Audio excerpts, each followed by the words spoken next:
Kur vjen puna që të lind fëmiu, edhe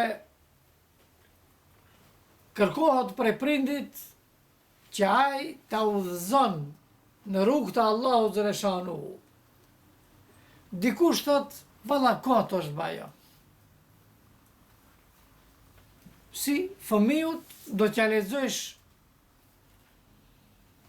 ezanin në veshin e djathtë, kametin në veshin e majt.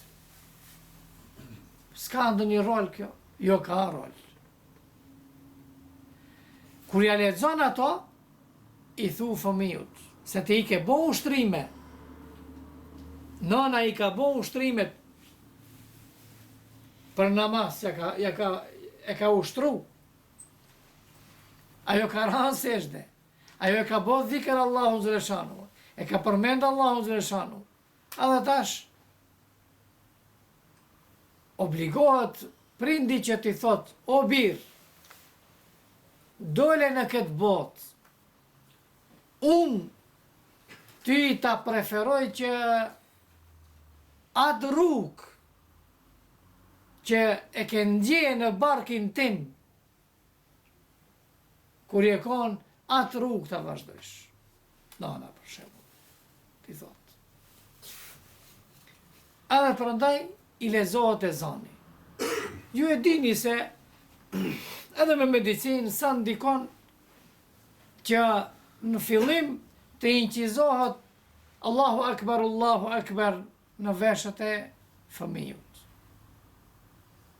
Do thënë ka vlerë të madhe. Pas kësaj, çka na urdhon pejgamberi alayhis salam? Ne çka bëjmë? E marrëm fëmijën, e lindim edhe e lamë. E lamë të edukoje kush? Rruga, kojshit, rrugaqët.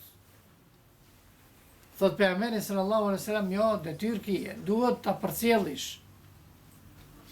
Fjalën e parë, çdo ndryshim kur bëhet te fëmiu të i duhet t'ja potencosh.